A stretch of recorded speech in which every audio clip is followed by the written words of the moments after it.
Aujourd'hui, on vous emmène avec nous en plein cœur de Budapest, dans les souterrains les plus mystérieux de la capitale. À plus de 40 mètres sous la surface du centre-ville, sommeille un bunker anti-atomique semi-actif. On va s'infiltrer ensemble dans l'immeuble en ruine du siège de l'ancien parti communiste et s'engouffrer dans les entrailles du bunker secret caché sous Budapest. Il fait une chaleur pas possible. On redescend et on va essayer d'ouvrir cette foutue porte.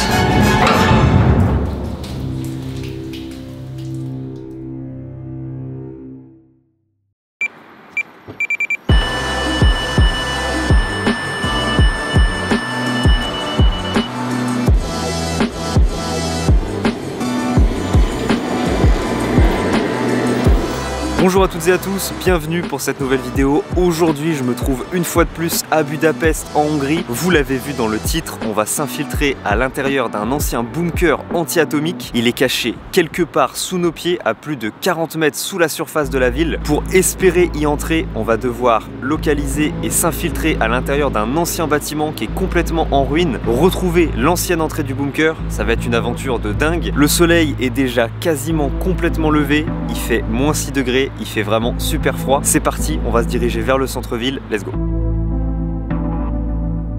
On s'approche de la rue où on va devoir s'infiltrer. Comme d'habitude, on va ranger la caméra parce que c'est vraiment pas possible de passer avec. Vous allez voir, le point d'infiltration est vraiment exigu. C'est cette rue-là? Putain, ouais. Attends, il y a un mec de la sécu à gauche là-bas et de l'hôtel sûrement. Faut attendre qu'il rentre, on va ralentir un peu le pas. Il nous t'aima quand même vachement beaucoup. Enfin, il y a un mec qui marche derrière dans tous les cas, donc on est obligé d'attendre, mec. Derrière, il y a un mec qui marche. Ah mec, c'est notre seule chance, mais si quelqu'un débarque, on est dans la merde. Hein.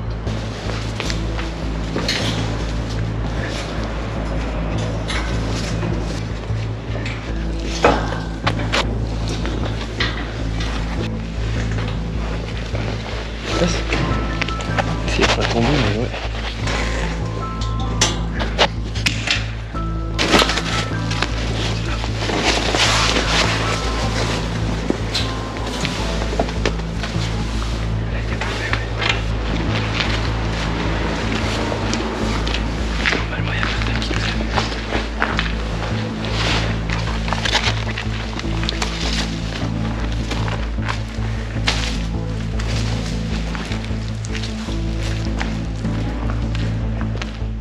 C'était un peu dangereux pour passer là-haut, mec. Ouais. La jambe elle est tendue. Ouais.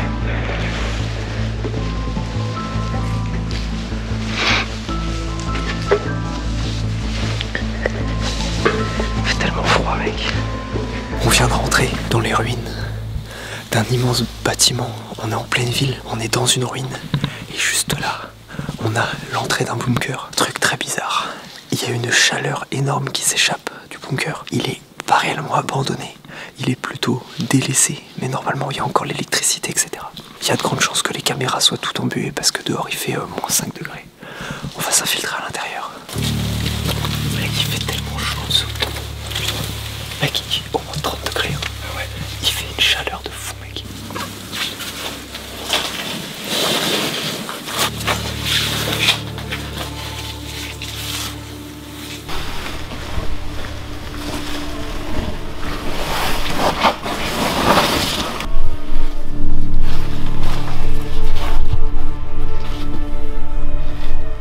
Bon, vous voyez absolument rien parce on vient de rentrer.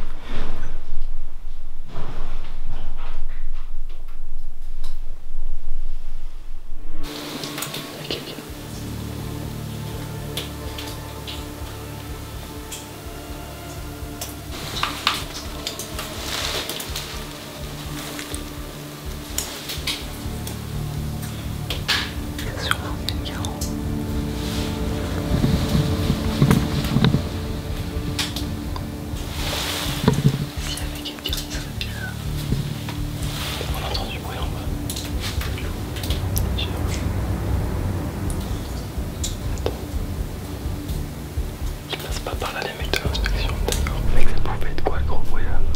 Quoi? Le gros bruit, ça pouvait être quoi? Mec, c'est trempé la cam. Quoi? Elle est... Mec, la cam elle est trempée. Bon, on a entendu un petit bruit qui venait de la surface.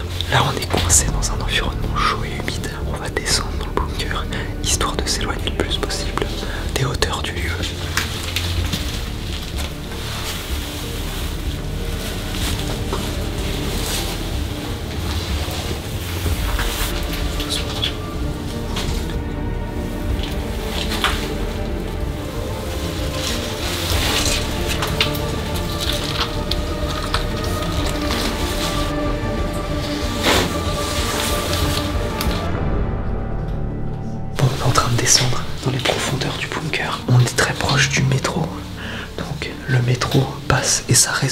bunker. On a environ une cinquantaine de mètres à descendre.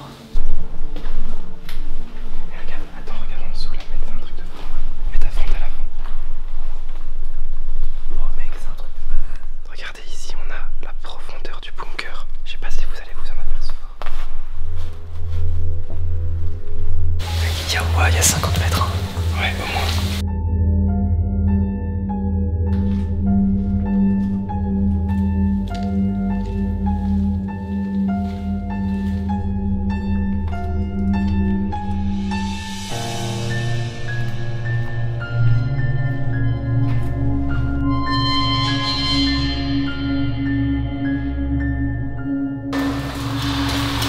Mais what the fuck? Quoi? Il y a de la lumière partout, t'es vraiment la vache, on a vraiment l'impression qu'on arrive genre dans le bunker secret caché, genre du savon fou, tu vois, genre on arrive vraiment en dessous. On est vraiment dans le sous-sol, on est tout en bas. Et encore, je crois bien que j'ai vu une échelle qui descendait encore plus bas. Mais on va se concentrer sur cet étage-là. Bon écoutez, l'endroit où on est, il est complètement fou. Pour résumer la situation, on a des câbles électriques qui passent partout. On a une armoire électrique là, juste en bas, avec écrit attention 400 volts et l'eau s'engouffre partout. On va s'éloigner le plus possible de tout ce qui est câble, etc. Faut faire vraiment super gaffe. Bon, je suis juste ici devant l'ancien ascenseur du bunker. Donc pour la petite anecdote, comme à chaque fois on reviendra après sur l'histoire du lieu, mais à sa création, cet ascenseur-là, c'était le plus rapide d'Europe. C'est-à-dire qu'à une époque, ce qu'on a ici, c'était l'ascenseur qui permettait de monter et descendre le plus rapidement possible. Donc on peut imaginer l'importance de ce bunker là, les personnes importantes qui devaient potentiellement venir se cacher ici en cas d'attaque pour avoir un ascenseur à la pointe de la technologie comme ça.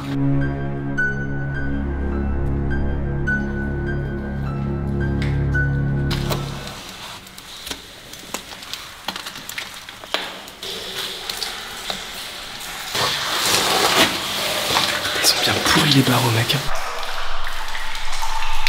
Bon bah écoutez, c'est monter en bas, on va remonter à la surface et on va essayer de trouver une autre issue. Enfin la surface, on va remonter à l'étage du dessus pour retrouver une autre issue.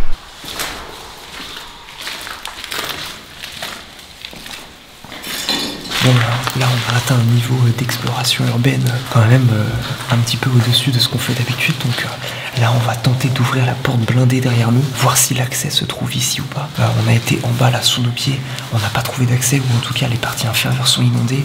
On n'a pas trouvé d'autres escaliers. Donc troisième option, les portes blindées derrière nous, on va voir ce que ça donne et puis on espère pouvoir trouver un accès vers la suite de l'ouvrage.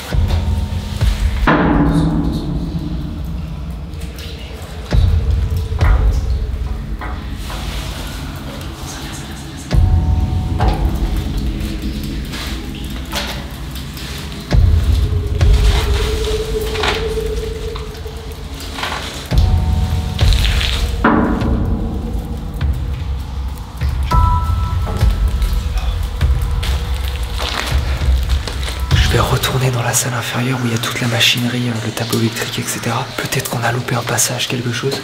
Donc je vais y aller seul pour être plus léger. Je vais checker et puis de toute façon je te dis si je trouve un truc.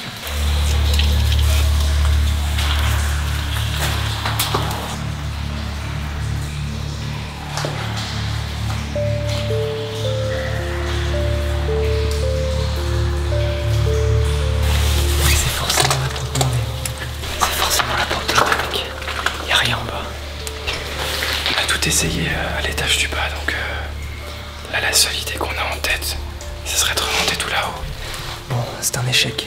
On remonte, on essaye de trouver un autre accès. On n'a pas d'autre solution que de tenter ça, de toute façon. Donc, demi-tour.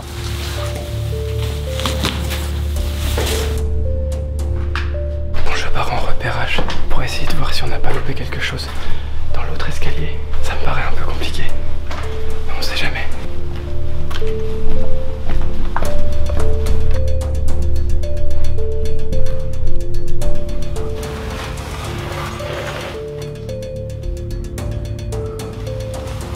Julien est parti voir à la surface s'il peut pas trouver un autre accès. Il fait une chaleur pas possible, en plus c'est hyper humide. Donc j'espère qu'il va réussir à nous trouver une porte d'entrée. On est baisé ou pas? Porte blindée. Putain, faut que ça soit ouvert. Bon, bah vas-y, dernier essai. redescendre une fois de plus. Je crois que mec c'est le pire début d'Explo. Franchement, c'est vraiment horrible, l'humidité et tout ça mec. Le passage est bien censé être par la porte blindée, sauf qu'elle est verrouillée, elle bouge pas d'1 millimètre. On y va, on tente de l'ouvrir. Si ça passe, l'exploration est un succès. Si la porte ne s'ouvre pas, ce sera un échec. Mais on aura tout essayé. Donc on redescend et on va essayer d'ouvrir cette foutue porte.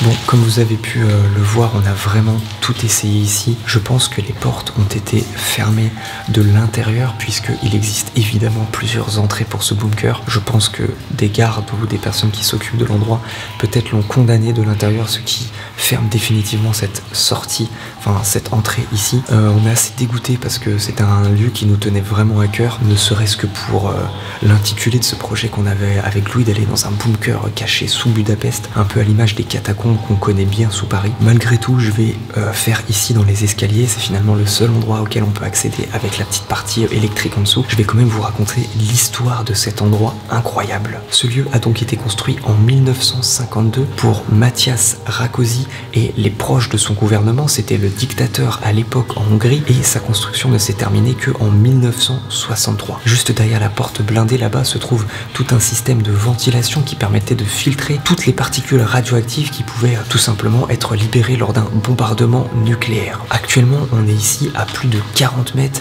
sous le sol. Ce lieu-là pouvait littéralement accueillir plusieurs centaines de personnes, 2200 pour être exact. Pour la petite anecdote, il s'agit évidemment d'un lieu secret. Aujourd'hui, il est connu du grand public, mais pendant plus de 40 ans, 42 ans exactement, il était secret défense. Il aura fallu attendre 1994 avec un documentaire qui est paru à la télévision hongroise pour que le peuple découvre cet endroit. À l'époque, pour accéder à ce bunker-là, il fallait signer un document comme quoi vous étiez tenu au secret et que vous ne deviez parler à personne de cet endroit. Je vous laisse imaginer ce qui aurait pu arriver à l'époque si vous visitiez ce lieu et en parlez autour de vous. Comme on l'a dit tout à l'heure, il est relié au réseau de métro. J'imagine que le dictateur et ses proches devaient pouvoir à tout moment, en cas d'attaque nucléaire, se protéger ici, puis fuir la ville de Budapest en train éventuellement pour ensuite quitter l'agglomération. Bon, vous venez de le voir, malgré tous les efforts qu'on a fait, on a tout essayé. La porte refuse de s'ouvrir. C'est un peu dur moralement parce que on a dû quand même prendre des risques. On était vachement à découvert pendant notre infiltration. On a été quand même assez efficace, mais ce que je veux dire c'est que prendre autant de risques pour au final tomber sur un échec comme ça, c'est tellement frustrant. Parce qu'on sait que juste derrière cette porte, il y a vraiment ce qu'on cherche quoi. Ça fait un petit coup au moral quoi. C'est démoralisant mais on va pas se laisser abattre pour ça. On va continuer. On a plein de belles aventures qui nous attendent par la suite. Donc voilà. Bon, bah écoutez, on vient de rentrer à l'appartement, on a été chercher de quoi manger là pour ce midi. On n'est pas dans un super bon état d'esprit, on est dans un mood un petit peu dépité, on vous avoue, parce que passer autant de temps dans un souterrain humide, où on manque d'air, où on transpire, il fait chaud, c'était vraiment pas très agréable. Et en plus, l'échec qu'on a eu en arrivant devant la porte, on a tout essayé, au moins on n'aura pas de regrets là-dessus. Je vous mettrai quelques petites images là à l'écran de la salle qu'on essayait de trouver. Donc vraiment un couloir typique qu'on peut imaginer d'un bunker anti-atomique, là tout courbé comme ça. C'est pas grave, peut-être qu'un jour il sera de nouveau accessible et qu'on pourra y aller. Pour l'instant en tout cas, cette vidéo s'arrête ici. C'est la 3e vidéo qu'on a tournée en Hongrie. Il y aura d'autres aventures qui nous attendent avec Louis toujours. Merci d'avoir regardé quand même la vidéo jusqu'au bout. On se retrouve très vite. Ciao tout le monde.